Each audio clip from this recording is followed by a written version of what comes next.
if we could tell you everything? The entire history of the world. Now, what if we told you we could do it in just 2 hours? We're going to tell the whole story, from the Big Bang to the present day. How the planet prepared for the rise of man. How the Stone Age led to the steam engine. How the first seeds sprouted into cities and civilizations. Everything is connected, and the path leads to you. It took history 13.7 billion years to unfold. We'll show you everything you need to know in the next 2 hours.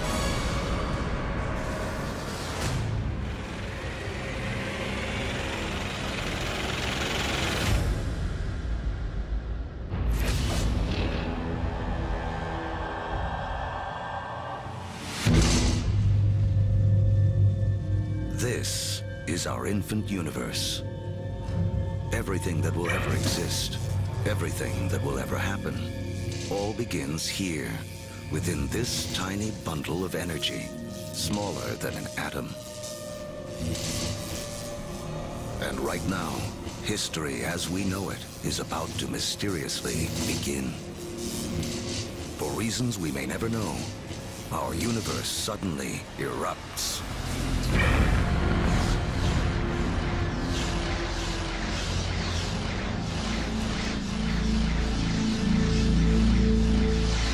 In a millionth of a millionth of a millionth of a millionth of a millionth of a millionth of a second, it went from a size smaller than an atom to bigger than a galaxy. Whoosh. What you're seeing is energy, and it's one key to understanding everything that will unfold in the next 2 hours. Within a fraction of a second, the Big Bang creates all the energy that will ever exist. All the energy that will power the stars, that will fuel anything that ever lives. All the energy that you will ever consume dates back to the beginning of time. When you put gas into your car, you're tapping energy that was created during the Big Bang. You're tapping the energy of the universe itself.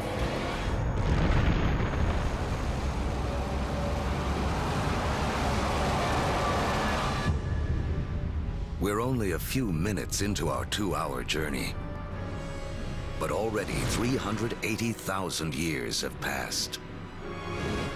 You are about to witness the birth of your original ancestors, the first atoms.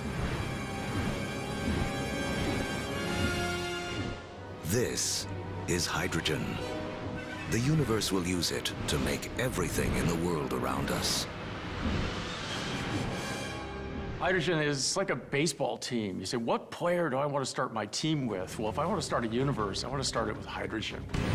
From that, with a lot of heat and a lot of pressure, you can build more kinds of atoms. The first atoms blast through the early universe. And luckily for us, they don't spread out evenly.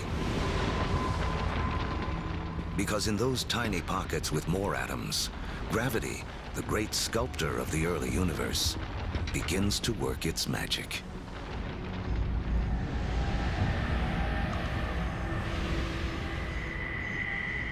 The first galaxies are beginning to form, revealing a timeless secret of the universe.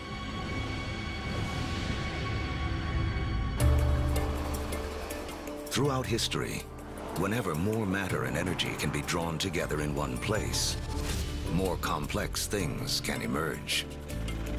We have all of these urban centers around the planet where so much creativity, so much art, so much science, so much culture came about because of all these opportunities for things to interact with each other. Really, in a sense, where there is stuff, new stuff can develop, and where there isn't anything, nothing much can develop.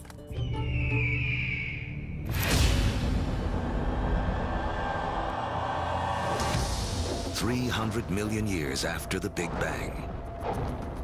Inside of forming galaxies, gravity continues to squeeze together clouds of gas and dust, causing pressure and heat to violently rise. When the temperature reaches 18 million degrees Fahrenheit, hydrogen atoms slam together, creating a new element, helium, and radiating bursts of energy. The first stars are born. Suddenly, there were these new beacons of light shining forth, pouring energy into the universe. Let there be light. But something is missing from this early universe. There are billions of stars, yet not a single planet. To form planets, and eventually people, to take the next leap that would make all of history possible, the universe needs more to work with than just hydrogen and helium. The complicated elements, the heavier things that we build stuff out of, for example, iron or life built out of carbon and things like that, they're actually manufactured in stars. We may see stars like our own sun as sources of light, but there is something bigger happening deep inside. Stars are element factories.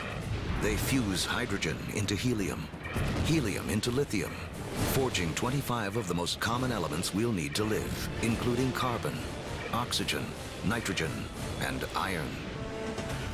So, more than 12 billion years ago, stars are already creating the element that will spur the Iron Age, allow for the building of cities, and the creation of some of mankind's most famous monuments. But a look at the Statue of Liberty reveals the next challenge awaiting the early universe. While the statue's frame is iron, her skin requires an element too heavy to be made in stars.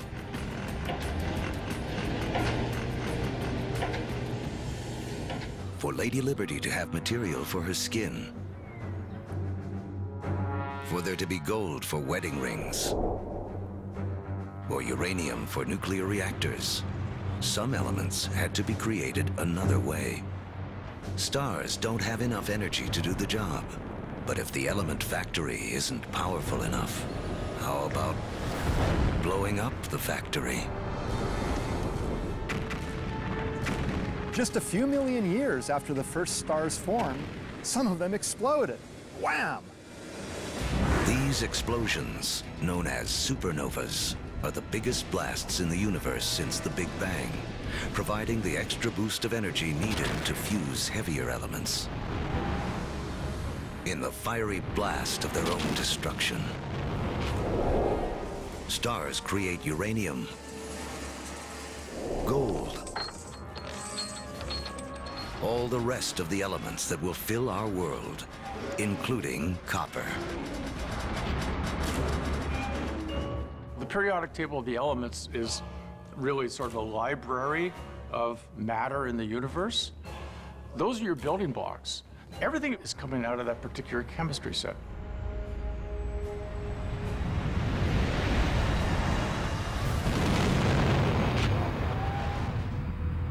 Supernovas are absolutely necessary for us to be here. You know, we have iron in our blood.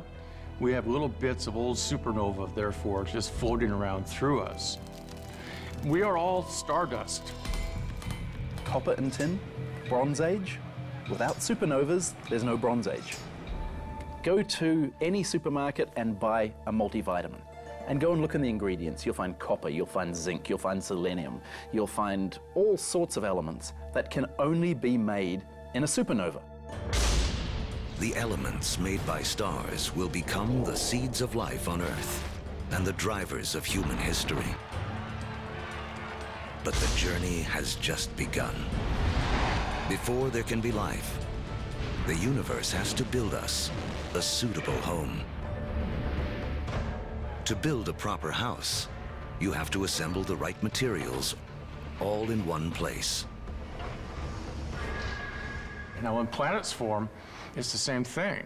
It's the materials that you have at hand that's going to dictate the kind of house that your planet's going to be. To get enough of the right material in the right place, all at once, takes a very long time. Over the next 8 billion years, more than half of history as we know it, the element factories continue their work. Stars explode and are reborn. Each generation with more heavy elements than the last. Until 4.6 billion years ago. Finally, there are enough materials gathered for the next step on the path to us.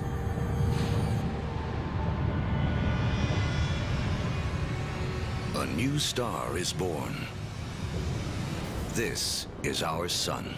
It's so massive that it's gathered up 99.9% of the gas and dust in the solar system. But there's still just enough left behind for gravity to build some other things. Like planets. The third one out from this star will be our home. By the time Earth emerges, just over 4.5 billion years ago, 2/3 of the history of the universe has already passed. The first sunrises sweep across a foreboding alien planet. A world spinning so rapidly that a day lasts only 6 hours. When you go back to the early Earth, right after the planet formed, you really have to think of the Earth as another planet. The sun would have looked out over a hellacious scene of just molten lava.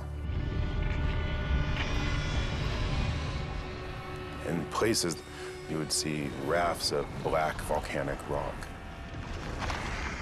Within the liquefied rock, the elements are all in a jumble. Something has to bring order out of this chaos. And once again, that something is gravity. Lighter material drifts toward the surface and forms a solid crust, while heavier material sinks toward the center, forming a molten iron-nickel core. This churning liquid metal creates a magnetic field that reaches out into space. Like a force field, it will protect our future home from the sun's deadly charged particles. Soon, this magnetic field will allow for life to grow, and later, guide the explorers who will connect two halves of the world. But for all this to unfold, the Earth will need a critical partner.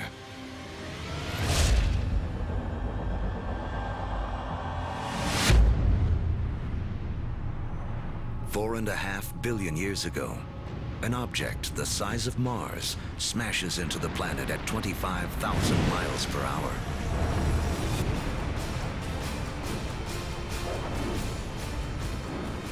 Earth swallows up much of the impactor.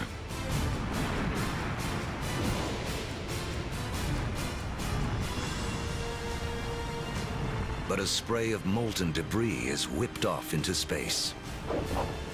Within as little as a year, gravity gathers this debris into a secondary sphere in orbit around the Earth, where it has been ever since. The formation of the moon was an incredibly important event in Earth's history. And in fact, its creation over 4 billion years ago is really important to the Earth's climate today. The moon keeps Earth steady. Its gravitational pull prevents the planet from wobbling, saving us from wild climate swings. And the collision that formed the moon leaves Earth tilted on its axis, giving the planet a key ingredient to life: seasons. Having seasons is very, very important for the evolution of life on the Earth. And having some stability in the tilt of those axes, that's very, very important also for maintaining life on the Earth. The moon's gravity also begins to slow Earth's rotation, which will eventually lengthen our days from 6 hours to 24.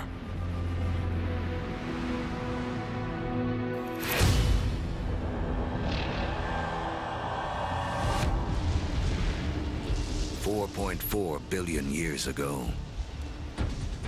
It's too hot on Earth for liquid water to exist, but there's water vapor, steam in the atmosphere.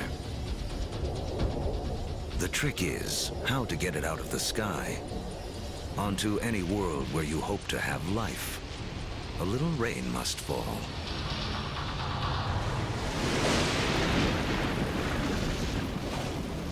For millions of years, as the planet cools, rain pours down, forming puddles, lakes, and eventually our oceans.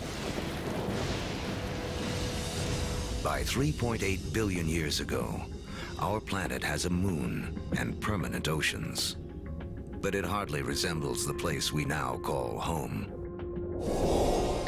To become the stage for all of human history, Earth needs an oxygen-rich atmosphere, fertile continents for people to discover and develop. Who will create our modern world? There's 1 trillion of them crawling on your skin right now.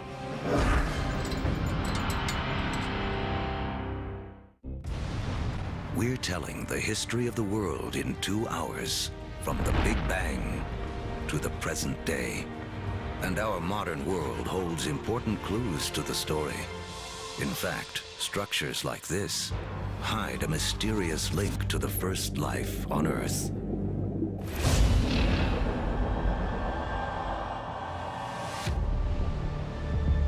$3.8 billion years ago, beneath the surface of our primeval oceans, a revolution is taking place. 6 simple elements, including hydrogen from the Big Bang, and oxygen, carbon, and nitrogen created by stars, have combined to form the key substances that will make up all life, including us. The most spectacular is DNA. Within its spirals hide the secret codes of life. 700,000 years after the planet first formed, life on Earth begins. We stand not on the shoulders of giants, but of tiny organisms, bacteria. We're very egocentric. We think that we animals run the world, but in fact, we are very late entrants. It was an empire of bacteria long before animals. Animals come along, and we like to think that we wiped out that empire. Well, we would be dead if we wiped out that empire. I have within me an entire zoo of bacteria. In fact, each one of us has more bacteria living in our bodies than there are people on the planet. For billions of years, microbes like these will have Earth to themselves. Like our infant universe, the first life is small, simple, and full of possibilities. The secret of how it explodes into all the incredible forms we see today, including us, goes back to the beginning of time. As we've seen, all the energy that will ever exist was created in the Big Bang. All creatures need to grab their share of this energy to survive. The more we harness, the more efficiently we use it, the more complex we can become. And almost all of our share of the Big Bang's energy is beamed to us by the sun. 2.5 billion years ago, some very special bacteria figure out how to consume the sun's energy to live. In doing this, they also create the most important waste product in the history of the world: oxygen. Soon, oxygen will remake our world. But first, it has another important job to do. Earth's ancient seas are full of iron particles, and everyone knows what happens when oxygen meets iron. Here I'm a little bacterium. I've produced this oxygen molecule, and here's a big piece of iron clump. I rust it. This rusted iron collects on the seafloor. Billions of years later, these huge deposits will be raised up to become major sources of the world's iron and steel. It was these iron deposits that later on drove the Industrial Revolution. In this way, the Brooklyn Bridge and the other early landmarks of the Industrial Age are a direct link to some of the first life forms on Earth. Once there's no more iron left in the sea to rust, these ancient bacteria have a mission to complete. They create so much oxygen that it fills the oceans and escapes into the atmosphere. And from then on, we have a very different planet from all the other planets in the solar system. Now, life takes a giant leap. For the first time, some bacteria learn to live on oxygen. Every human breath is a ritual, 2.5 billion years old. Life tends to stick with what works, even over the course of billions of years. Oxygen is a game changer. By taming its power, life has found a better way to energize itself, 20 times more efficient than anything used on Earth before. What life does with all this new energy will be the story that leads to us.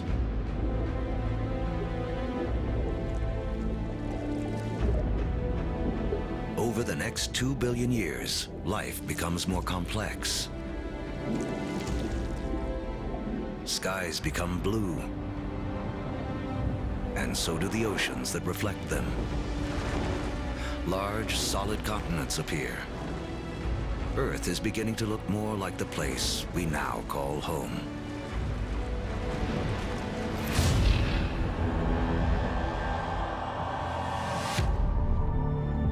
$550 million years ago, as the planet celebrates its 4 billionth birthday, oxygen levels in the atmosphere have risen from next to nothing to as much as 13%. Take a deep breath, because life on Earth is about to go wild.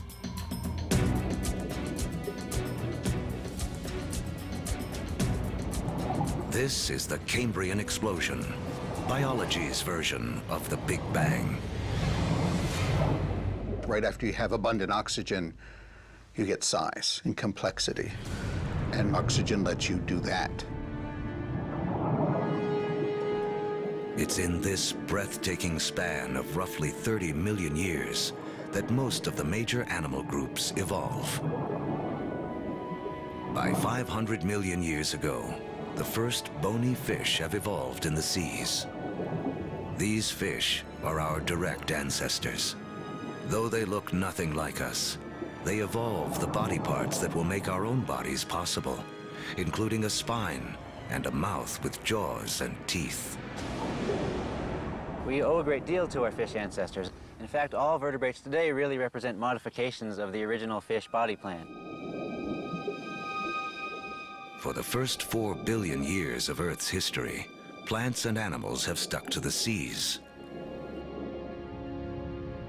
But that all begins to change. With oxygen comes an ozone layer, protecting us from dangerous radiation. Plants make the move first.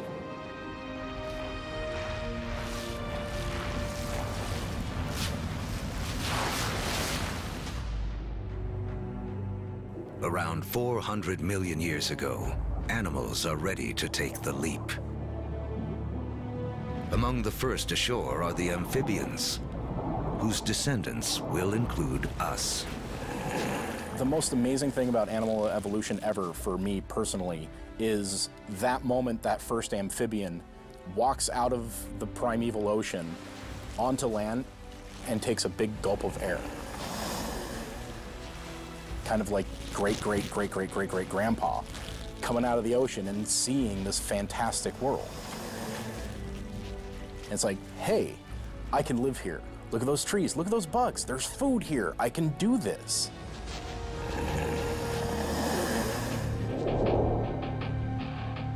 Eventually, humans will conquer every imaginable terrain. But before we can do that, our ancestors must first cut their final tie to the water. Mating season. Like modern frogs, they have jelly-like eggs that would dry out on land. But some amphibians eventually solve the problem. They evolve a new form of egg, with a shell that keeps the moisture in. This allows us to carry the ocean with us, onto land, and signals the evolution of amphibians into reptiles. You could be 300, 400, 500, 1,000 miles away from water and still have the water in that egg in order to birth. That is the key. It cuts that final tie to the ocean. That way we could colonize the rest of the land.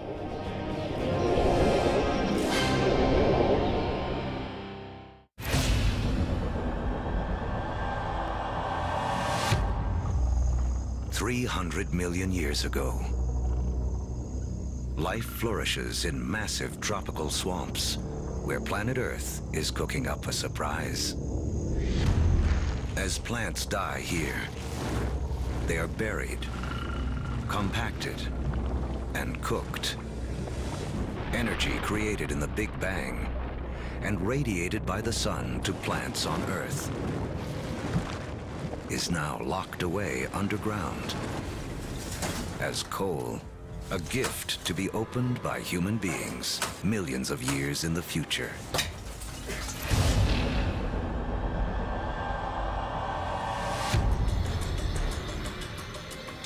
$250 million years ago, an apocalypse unfolds. The biggest spike in volcanic activity since the early days of the planet. The atmosphere is choked with carbon dioxide, and the diversity of animal life spawned in the Cambrian explosion is stopped dead in its tracks. More than 70% of all species on Earth go extinct in the worst mass die-off in history, the Permian extinction. Extinction is a recurring character in the story of planet Earth. 5 times in the last 500 million years, some cataclysm wiped out the dominant species. It's a reshuffling of the deck that allows new creatures to take hold. New creatures like the dinosaurs. Dinosaurs will reign for the next 160 million years. During that time, the first hardwood forests appear. And after more than 4 billion years, the moon's gravity finally settles Earth into a 24-hour day. At the start of the dinosaur era, the continents are clustered together into a single landmass we call Pangaea. But now, they start to break apart. Africa separates from South America. The vast Atlantic Ocean opens up, creating what will become one of the defining barriers of human history, the gulf between the old and new worlds. The undisputed stars of the dinosaur era are animals like Triceratops and T-Rex, but there are some important creatures scurrying around their feet. If we were to trace our lineage back far enough, we would come to really small shrew-like mammals surrounded by these titans of reptile life. During that time, mammals, we were living on the fringes. We were maybe stealing dinosaur eggs, maybe just eking out an existence. So the dinosaurs kind of held us back. The biggest headline of the history of dinosaurs, which is 160 million years, is that we lost. Mammals lost. We couldn't get much bigger than a small cat. For 160 million years, all the medium-sized, medium-big, big, gigantic, and stupendous animals were dinosaurs for that whole time. They beat us fair and square. But the deck is about to be reshuffled.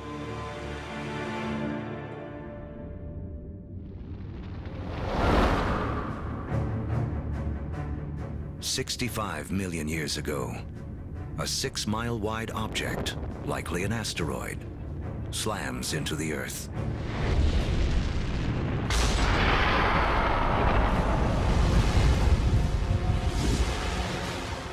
A dust cloud blocks out the sun. Temperatures plummet. Every creature on land weighing over 50 pounds goes extinct. The reign of the dinosaurs is over. The greatest gift that the dinosaurs ever gave us was dying. When they went extinct, it gave the mammals time to rise. It doesn't take long after the disappearance of the dinosaurs for the first true primates to appear. Like their later versions, including us, these mammals have evolved forward-facing eyes, allowing for accurate depth perception and flexible hands with 5 digits. They have 5 fingers, just like us, which means we can grasp things. If you think about other animals that don't have digits organized the way ours are, their ability to hold things, to manipulate objects, is much more limited. 50 million years ago, our primate ancestors are evolving on a planet that is warming. It's so hot, there are jungles at the poles. As the continents drift, the Americas and Africa have almost fully taken shape.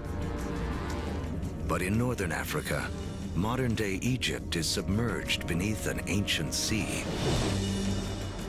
On the floor of that sea live small-shelled creatures called nummulites. Their shells, made of calcium and carbon, pile up on the sea bottom over millions of years, where they form into limestone. Limestone that will be used to build the Great Pyramids. If you look closely at the pyramids today, you can still see evidence that these 4,000-year-old monuments are, in fact, made of 50-million-year-old seashells.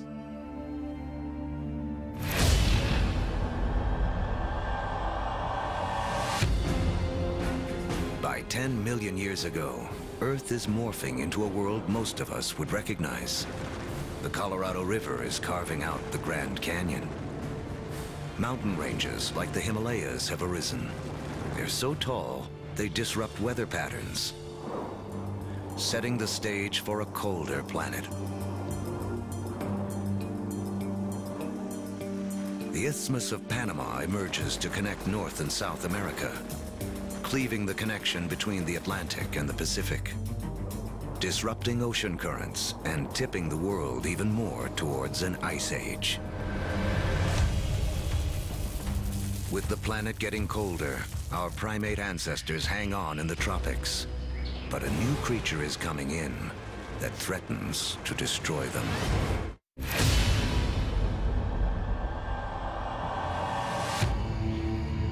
"7 million years ago,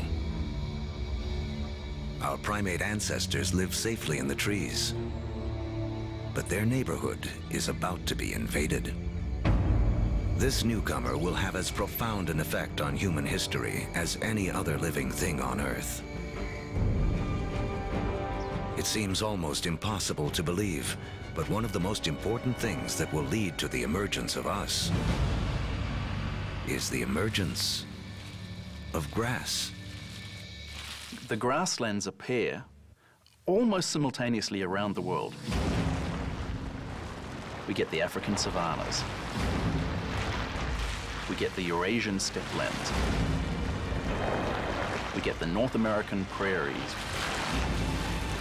We get the great grasslands of Argentina, appearing simultaneously around the world. In eastern Africa, grasslands invade the traditional woodland habitat of our ape ancestors. With fewer trees and greater gaps between them, our ancestors have to adapt. Apes would notice that there's more and more apes in the same tree and less food, increasing incentives for apes to go from one patch of food to a different one separated by grasslands. Now, one way to do it is to run like hell. The other way to do it is to extend one's food sources into the grasslands and seek out the foods that are available there. And so, some apes make the move down into this stark new habitat. It's a landscape better suited to primates that can walk on two legs, keeping their heads up above the tall grasses to watch for predators. Standing on 2 feet is a revolutionary advance because it frees up our hands. Hands we will need to shape human history.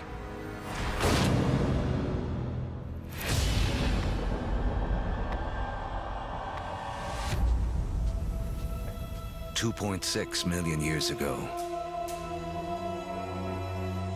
early proto-humans, or hominids, walk an Earth whose rocks are loaded with the element silicon.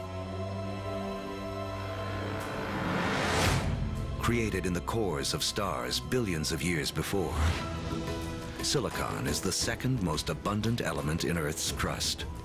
One of its chemical quirks is the ability to bond with oxygen to form crystals that combine into solid rocks.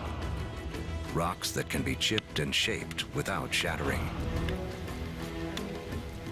Hominids started doing this 2.6 million years ago, breaking cryptocrystalline silicates to make sharp edges, and people use them for millions, literally 2.6 million years. Simply having a modified stone with a sharp edge on it, now suddenly you have a hammer. You have a crude cutting edge. A simple modified stone means a human can suddenly do 1,000 more things than we could do previously.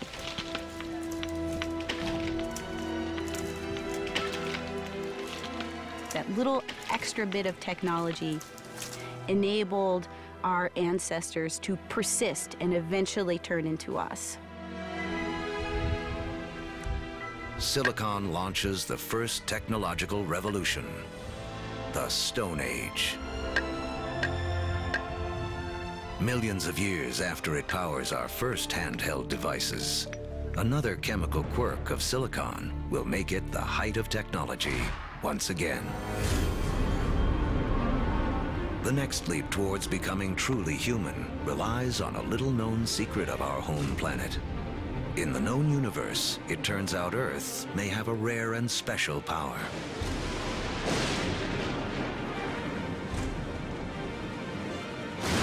Of all the planets and moons in the solar system, we think that Earth is unique in the ability to sustain fire.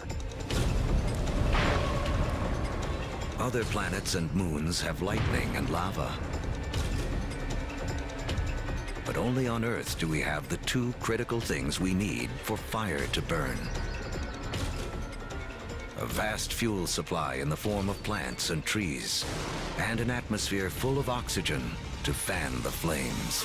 If fire wasn't a possibility, you'd have nothing like us running around. Homo sapiens, they made a world with fire.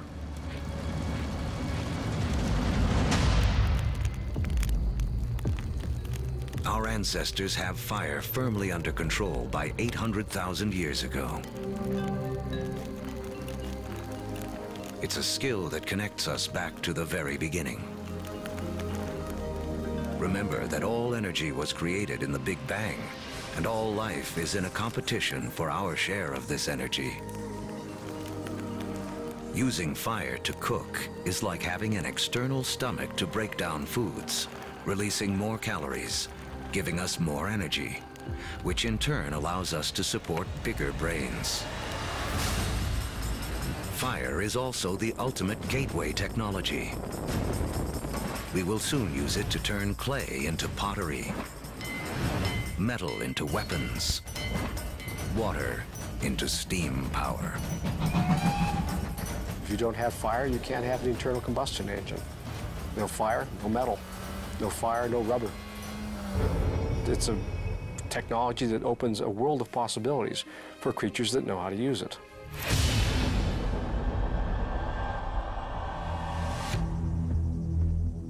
200,000 years ago,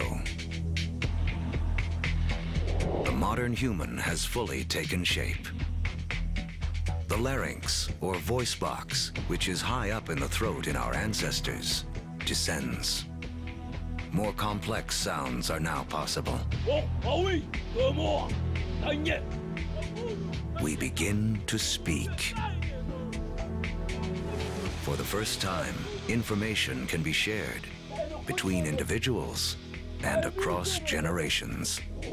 Humans have gained a critical advantage over every other creature on Earth. You can tell my grandfather said that when the elephants didn't show up, we go off and hunted zebras. You know, my aunt told me that her cousin found this water hole on the other side of that river. And we can all benefit and we can all understand what they mean when they're describing what they found out on that landscape. Language changes humans from being like standalone computers to being networked computers, where you can share information. You know, one doesn't need to depend on one's own personal experience. One can borrow the personal experience of anyone with whom one can communicate. That's a powerful advantage. No other creature has that. As a species, humans become exponentially smarter. The global game board has been set, and we are now ready to play. 100,000 years ago, man can move. We have agile hands and primitive tools. We can communicate and control fire. We are finally ready to expand out of our African home on a path millions of years in the making.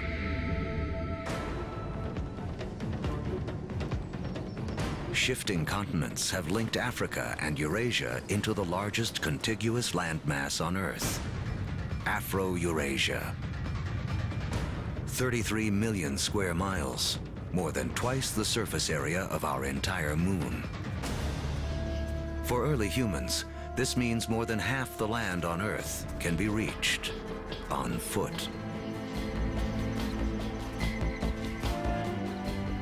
Human dispersal was a crucial game changer. We are one of the few primates that live on more than one continent simultaneously. So what that means is that we're better insulated from the kinds of things that cause big mammals to become extinct than other primates are. It's extinction insurance. Dispersal is extinction insurance. But just as the world begins to open itself up to man, the planet turns on us. An ice age begins. Now the planet will test us like never before. By 50,000 years ago, glaciers begin to advance down from the North Pole. At the same time, humans continue their conquest of the globe, arriving in China and Australia. By 30,000 years ago, Homo sapiens reach Europe for the first time. By 20,000 years ago, with the ice nearing its most extreme, the march of man reaches the frigid tundra of northeast Siberia. Despite the trials of the Ice Age, man endures and develops the last skills we will need to be truly human. The clues lie in these symbols. We have taken an intellectual leap to think beyond the here and now, beyond what is simply needed to survive. We can only start saying we have an organism that is human, that is the same as us, when we start seeing evidence of symbolic thought. It's when we start seeing a picture of a cow that everybody will recognize as the picture of a cow. Because only when we start seeing all of those things can we say that is a human. People or creatures that think like us, that see the world in the same way as us. And from that moment on, human history was marked to be radically different to any other species on this planet. Now, with huge amounts of the planet's water locked up in ice, sea levels plummet by 300 to 400 feet. The last great barrier to the spread of man is erased. We come across the Bering Land Bridge from Siberia to North America. We are telling the history of the world in 2 hours, and in just 1 hour, more than 13 billion years have already passed. These years of preparation have allowed man to finally emerge and spread out across the planet. And human history as we know it can truly begin. Our history of the world began with the beginning of time, the Big Bang. It has taken us on a journey of nearly 14 billion years. Now, as humans take center stage, it's important to remember just how small a slice of history we actually occupy. To make things simple, imagine compressing 14 billion years of history down to just 14 years. On this scale, the Earth would have existed only for the past 5 years. So that's about a third of the history of the universe. Large, complex creatures would have developed 7 months ago. On this scale, dinosaurs went extinct only about 3 weeks ago. The entire recorded history of humans would span only the last 3 minutes. Modern industrial societies, the Industrial Revolution effectively, 6 seconds ago.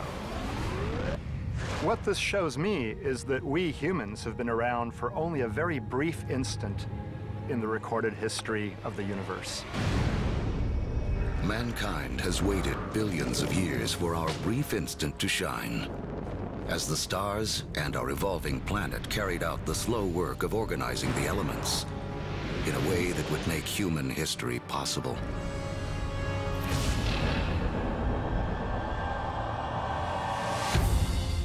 It's 10,000 BC, less than 100,000 years after expanding out of Africa. Man has reached South America. Humans have met the adversity of the Ice Age head-on, and rather than die off, we have adapted, become even more intelligent.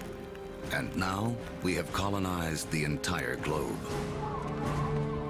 From coast to mountaintop. From tundra to desert, humans are there. Our closest living ancestors, chimpanzees, live in the tropics. They only live in the tropics. Humans have managed to colonize the entire globe. Ice Age land bridges allowed man to spread around the world. But now, the ice begins to melt. And sea levels rise again. Humans are trapped and separated in 2 vast and unconnected hemispheres. Each pocket of humanity left to make the best of what it has been given. As the glaciers recede, they carve out lakes, rivers, and bays. The map as we know it emerges. In Africa, increased rainfall causes Lake Victoria and Lake Albert to overflow and form Egypt's Nile River. In Eurasia, other rivers emerge. The Tigris and Euphrates in Mesopotamia, modern-day Iraq. The Indus in modern-day Pakistan, and China's Yellow and Yangtze. These river valleys become critically important for how human history will now be played out following the retreat of these ice sheets. These are the river valleys whose waters and fertile soils will allow the first seeds of civilization to be planted.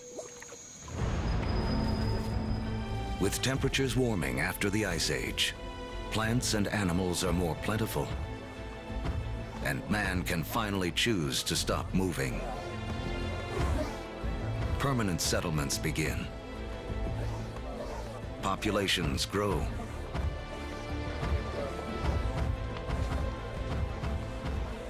With more mouths to feed, our ancestors have to get clever. They had to find a way to increase the amount of food they could get from the surroundings. Now, one discovery forever changes the planet and the path of mankind. We learn to plant seeds. And the The seeds we sow come from the same plants that millions of years earlier spurred our evolution from ape to man. The unheralded hero of human history, grass. A grass seed is tiny, right? It's no food. I can hunt a bison or I can take grass. I'm gonna hunt a bison, right? Ironically, grass seeds become the most important food crops in the world, but they're the things that are ignored by hunter-gatherers for thousands and thousands of years. People don't start using them until they absolutely have to use them. Some of the species of grass that we are most familiar with includes sugarcane. It includes wheat and rye and barley. All of the cereal crops are types of grass. So it's not just that beautiful green lawn that we measure our middle-class success from. It's also the staple crop upon which civilization depends. It is the majority of our calorie intake. Once again, it all goes back to the Big Bang. Central to the story of all life is our competition for that energy created at the beginning of time. Just as oxygen gave us an edge, just as fire allowed us to consume more calories. Switching to farming is an energy revolution. A hunter-gatherer needs 10 square miles of territory to provide himself with enough sustenance, enough energy in the form of plants and meat to survive. A farmer can harvest the sun's energy so efficiently, he can fulfill his needs using only 1/10 of a square mile of land. In the warming after the last ice age, farming begins to take hold in 6 places around the globe. But by the fortunes of geography, no place in the ancient world has a better concentration of plants and animals that can be domesticated than the Middle East's Fertile Crescent. In the Middle East, we have this remarkable convergence of species that seem to have been susceptible to domestication, both plants and animals. In terms of animals, we're talking about cattle, pigs, sheep, and goats. In terms of plants, 2 varieties of wheat, rye, barley, lentils, figs, all in this very small part of the world. Unlike the Fertile Crescent and the rest of Afro-Eurasia, places like sub-Saharan Africa and the Americas have very few wild species that can be easily domesticated. It's a critical difference. People blessed with the right mix of plants and animals will become more powerful and get a massive head start on the road to the modern world.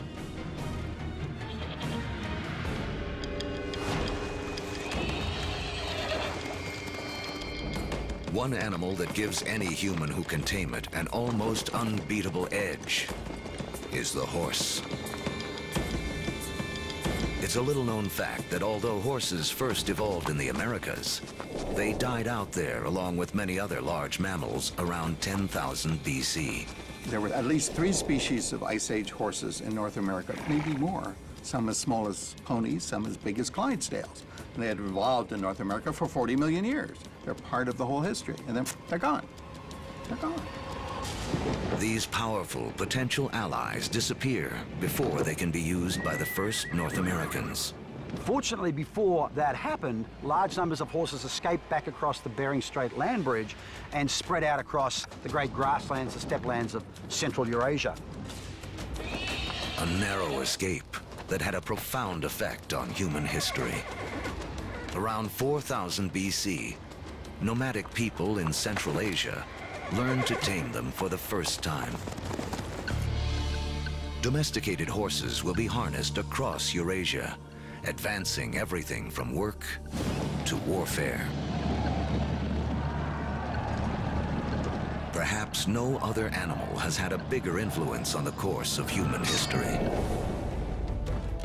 And the circle wouldn't be complete for another 5,000 years, when Christopher Columbus would bring horses with him on his second voyage to the Americas. His horses would be the first to set hooves in the Americas since the Great Die-Off over 10,000 years earlier.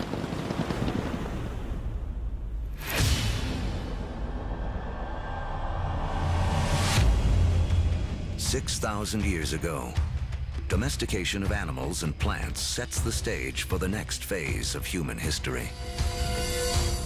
Like clouds of interstellar dust gathering in material to form stars, a type of gravity is at work as places like Sumeria, located in part of the Fertile Crescent known as Mesopotamia, draw in people, support large populations, and spin up into centers of power and innovation. By 3000 BC, some of these Sumerian settlements can truly be called our first cities. One of them, Uruk, has around 50,000 people living in less than 1 square mile. A population density that rivals modern-day New York City.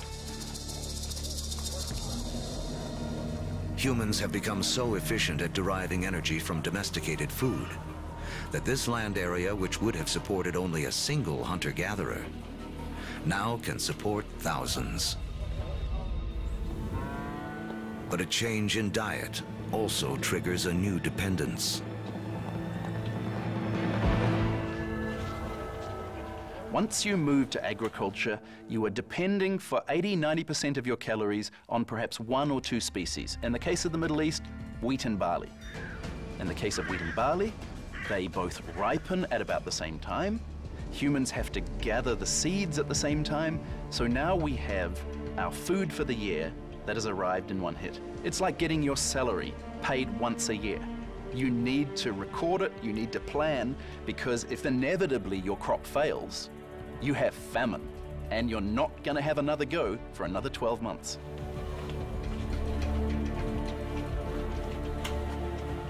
In these first cities, crops are king. To keep track of them, our ancestors developed the first writing. To protect them, the first armies.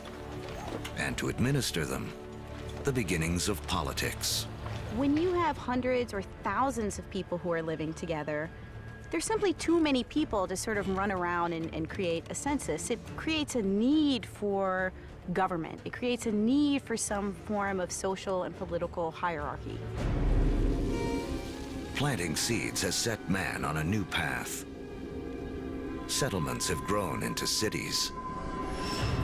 But to take the next epic step from city to civilization, we'll need the help of a very surprising creature.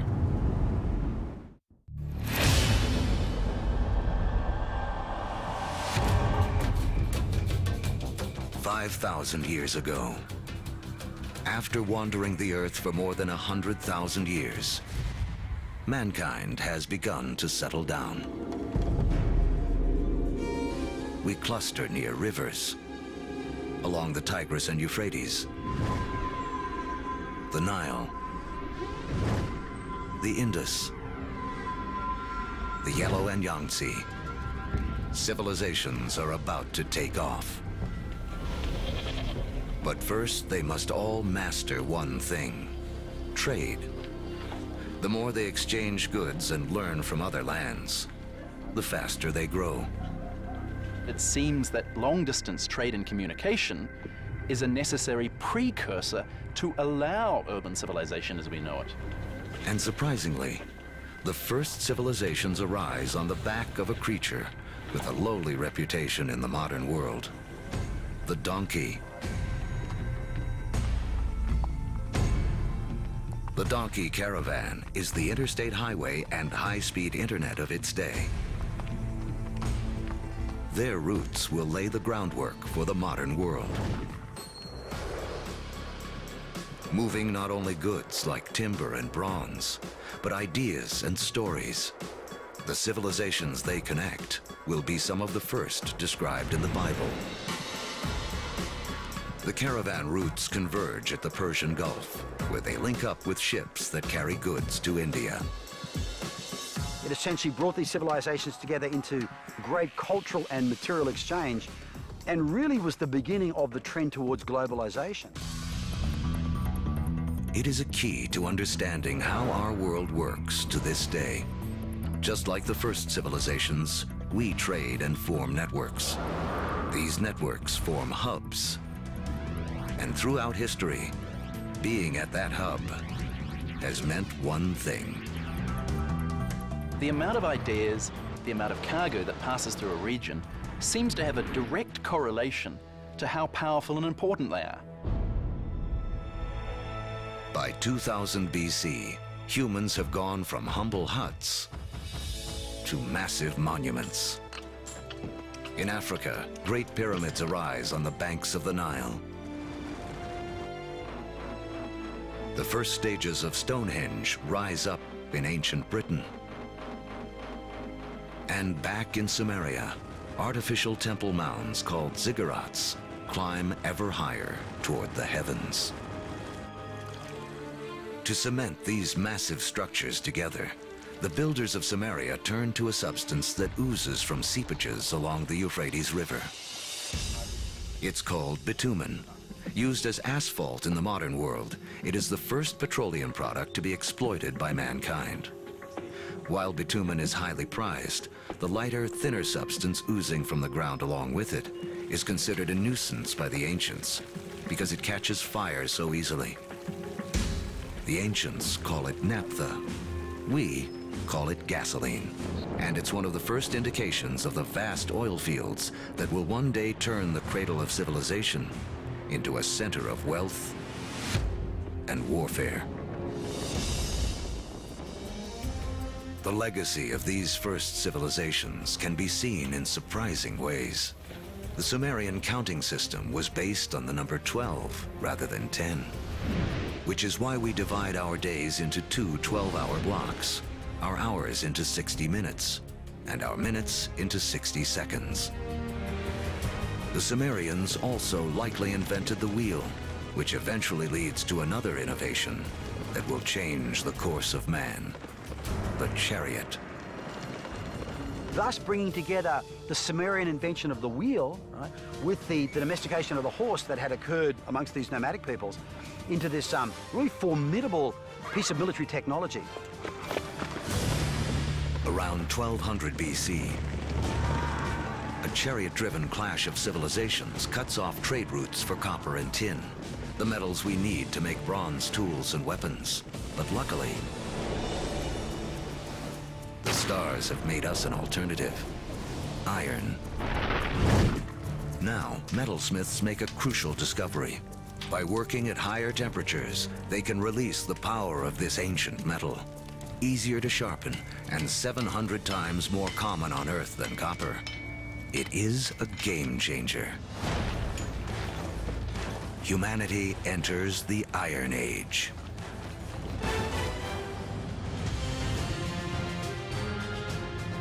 As we reach the first millennium BC, history has taken us on a wild ride.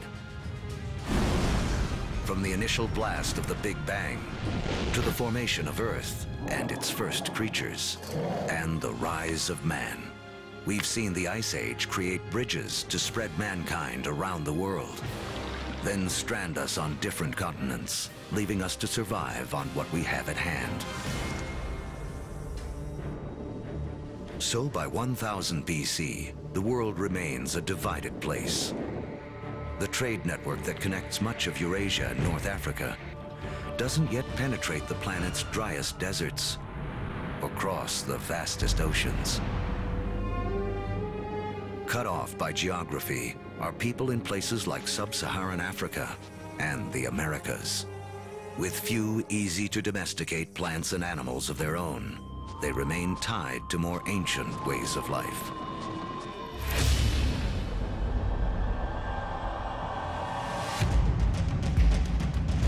In 600 BC, the cavalry have arrived. Humans ride into battle on horseback for the first time. We've seen that just taming a horse gives man a massive advantage. Now, pairing him with iron weapons makes him nearly unstoppable. These advances in technology, they don't just make a fighting ability possible. They make empires possible. And that is the story of the next several millennia. With new technology and improved logistics, empires spread, uniting massive land areas under a central control. As empires grow, so do new beliefs. One interesting phenomenon we see with the rise of these empires is this idea of monotheism, this idea of a universal God that develops over time, and it's just a phenomenon. Judaism emerges, from which we eventually get Christianity and Islam. Buddhism and Hinduism also arise. The 5 major religions today are all rooted in this remarkable era. Although empires spread, some great powers remain isolated. The rise of the Himalayas 50 million years earlier has left China cut off from trading with the rest of the world. But that is about to change. Around 100 BC, a Chinese emperor sends an envoy to the West in search of alliances. The routes he travels will become the Silk Roads, a massive trade network that connects China across Central Asia to the Roman Empire. China has joined the world. As far as we know, no Chinese trader ever met a Roman, no Roman ever met a Chinese trader, at least during this first period of the Silk Roads. But this vast trade then began to explode.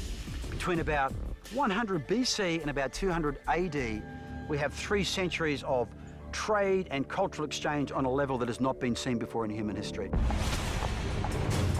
But this new human network also unleashes hidden dangers.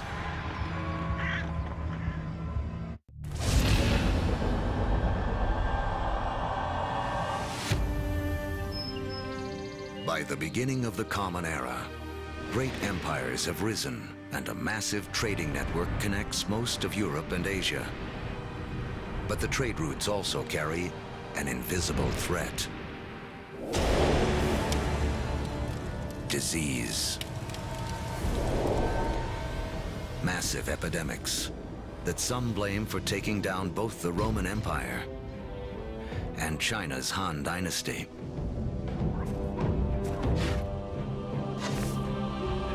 But these networks also lead to the spread of religion. In 312 AD, the Roman Emperor Constantine converts to Christianity, paving the way for it to become the dominant religion of Europe and the West.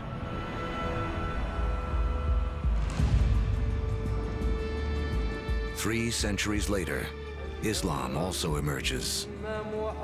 A religion that will, for a time, unify a territory 2.5 times larger than Rome ever was.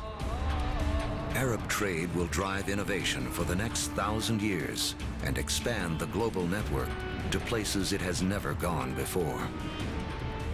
The Arabs are sitting in the middle of Afro-Eurasia. There are Arab traders who are sailing off to China. There are Arab traders who are traveling all the way to the Atlantic Ocean. So they are sitting in the middle of the hub.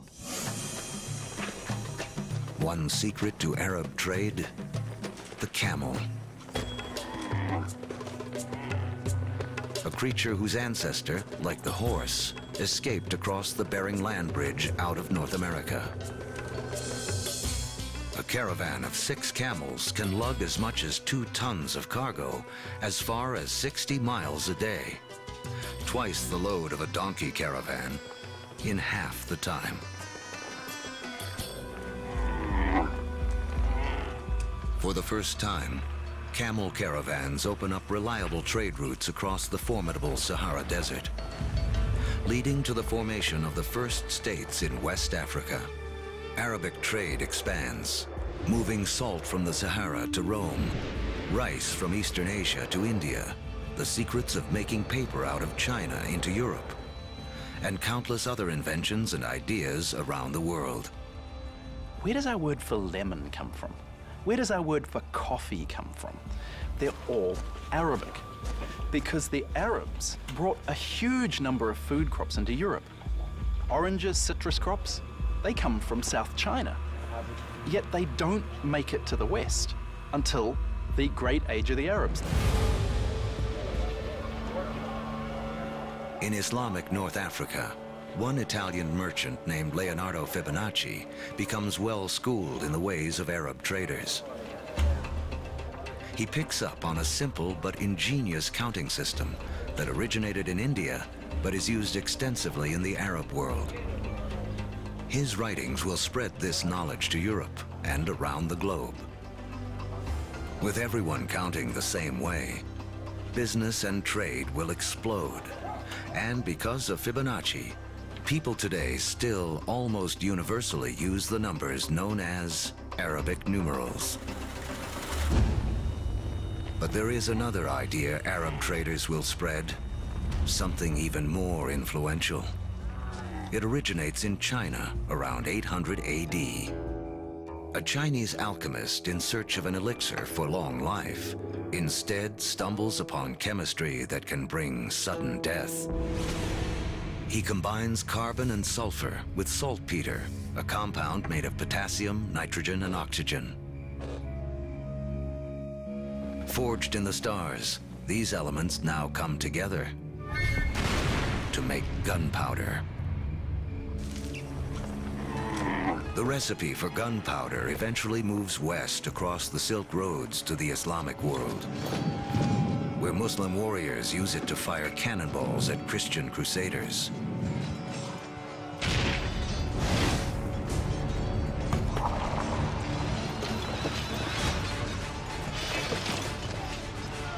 Europeans pick up on the idea, embracing and perfecting gunpowder weapons.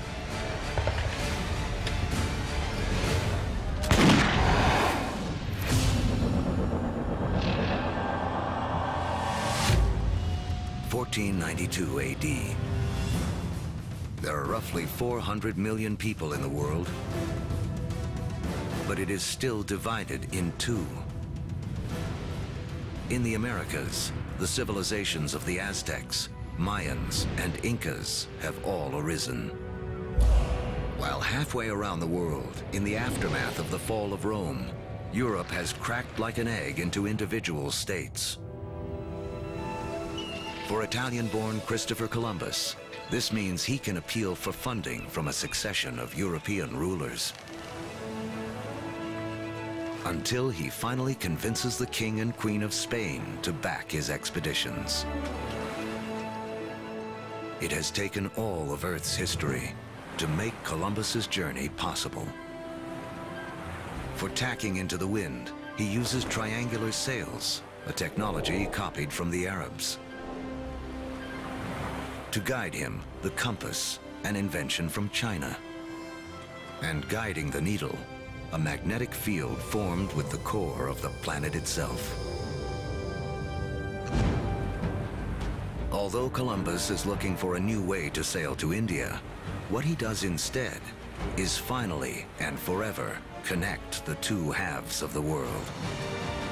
The voyage is not just significant in American history. As you'll see, it's a pivotal event in all of human history. Nothing will ever be the same. The end of the Ice Age marooned large pockets of humanity on separate sides of the globe for over 15,000 years.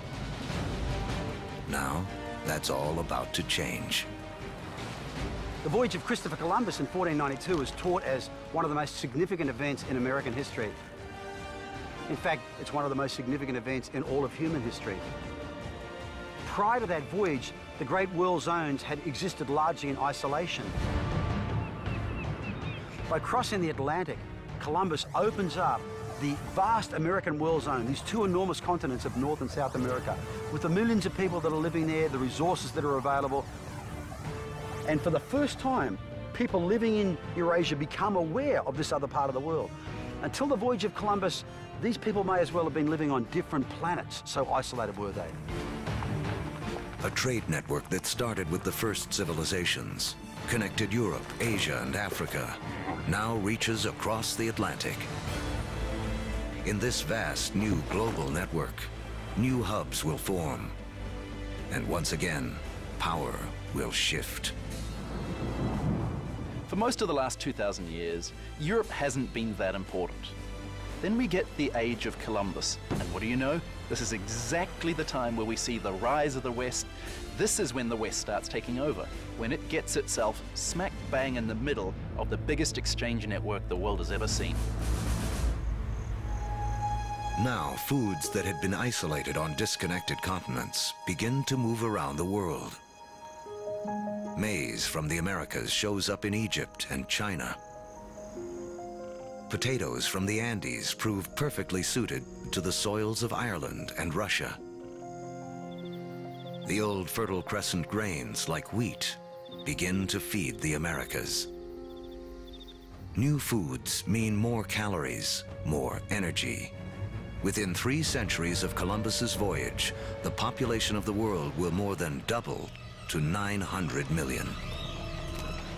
But the unequal hands dealt to the 2 hemispheres now play out in a deadly climax.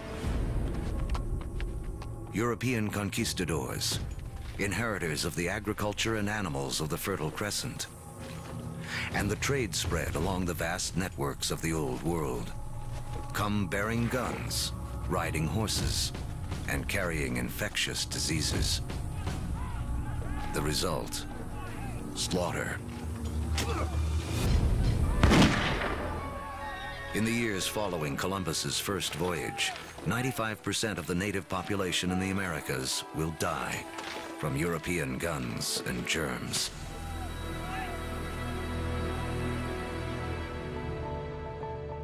Once the hemispheres are connected, nothing can ever be the same. Take the incredible story of sugar. Chemically, it's the only source of fuel for our brains, a substance we are programmed to crave. Raw sugar comes mostly from sugar cane. Once again, a grass will play a central role in the story of mankind. First cultivated more than 6,000 years ago in Asia, Europeans discovered sugar in the Middle East during the Crusades and carried it home. Europe was hooked. But there's virtually nowhere in Europe where sugar can grow. Then we have Christopher Columbus and the discovery of the New World. And the Spanish conquistadors, yes, they initially are very interested in the gold and the silver, but really, they just want to make it rich. They don't care how they're going to make it rich. And once the gold and the silver has been looted, the next step is to open sugar plantations.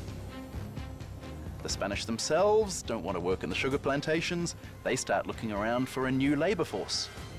And over on the other side of the Atlantic, there is a place where they can buy slaves. And if we look at the history of slavery, the #1 destination of slaves from Africa are sugar plantations. So the history of sugar shapes the development of history through the Middle East, through the Crusades, through the conquest of Mesoamerica, and even the history of slavery from Africa to the Americas.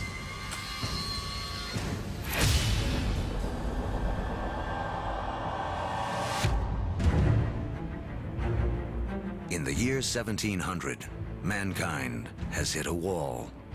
Most humans continue to live simple lives, more like our ancient ancestors than our own. When you think back to the world in 1700, most people were farmers, most people practiced small-scale subsistence agriculture, most manufacturing was done in workshops.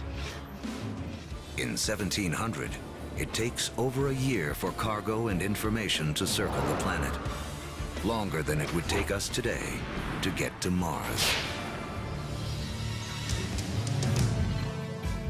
What's holding us back is how we power our lives. In Egypt of 2000 BC, 90% of all work was done by human muscle, with animals kicking in the rest. By 1700 in Europe, the majority of work, 70%, is still driven by human muscle. Muscle power alone can't clear the path to the modern age. But there's a breakthrough hidden deep within the Earth. As our history of the world in 2 hours races towards a close, mankind has hit a wall. Human progress is stalled by the limits of our muscle. To break through, we'll need a new way to power our lives and the entire history of the world.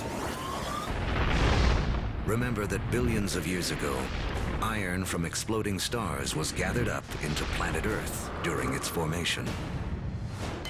Thousands of years ago, man started using this iron for tools and weapons.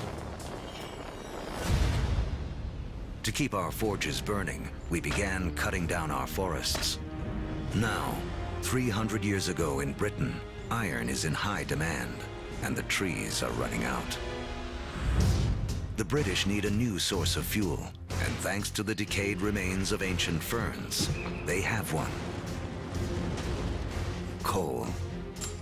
But coal itself won't power mankind into the modern world. There's one more fateful twist in the story. As the quest for coal takes miners ever deeper into the ground, water begins flooding the tunnels. To pump out the water, a new invention is needed.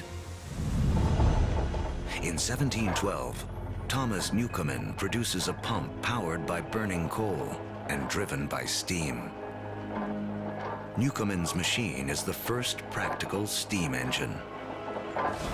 It is this combination, energy and engine, fuel and machine, that will free man from the limits of his own muscle and change the world. The Industrial Revolution begins. Along with political revolutions in America and later France, this technological revolution forever transforms the landscape of the world. And before long, the Atlantic world has become the new economic, therefore cultural, therefore political, therefore military leader, and will utterly dominate global geopolitics from that moment to this. Trains thunder across the countryside. By the 1870s, the internal combustion engine has arrived, and the Germans invent its killer app, the automobile. Oil, the substance which the ancients considered too flammable to be of any use, becomes the most important commodity on the planet, fueling even more innovation. The telegraph and telephone move messages at lightning speed. With electricity, mankind reclaims the night from darkness.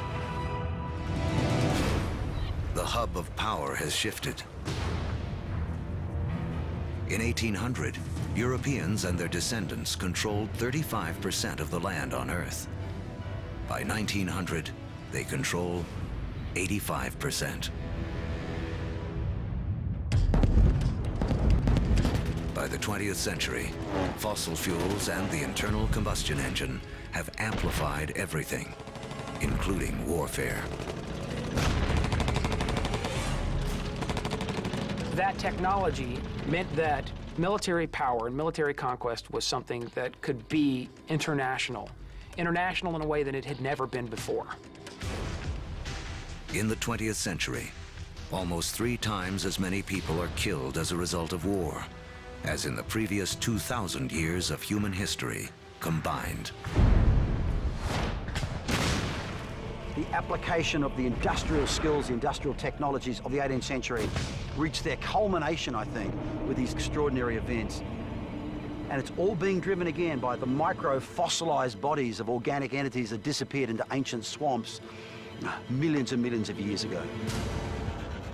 The Industrial Revolution also allows the human population to explode. It has taken 200,000 years of human history, from the dawn of man to the year 1900, for the population to reach 1.6 billion. Now, within the 100 years of the 20th century, it nearly quadruples to more than 6 billion. The 20th century is the most extraordinary moment in human history. Never before have we seen change on such a scale.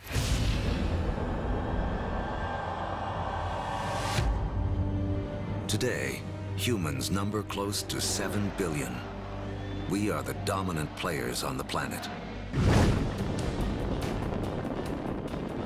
We have learned to harness 50,000 times more energy than our ancestors just 10,000 years ago. This energy drives our fast-paced lives and a literal World Wide Web, a network that, as we have seen, has been in the making for as long as humans have walked the Earth. Our 2-hour story is coming to an end. A story that really began 14 billion years ago with a tiny universe where everything was all in one place. Then the Big Bang. All the energy that has ever existed created in an instant.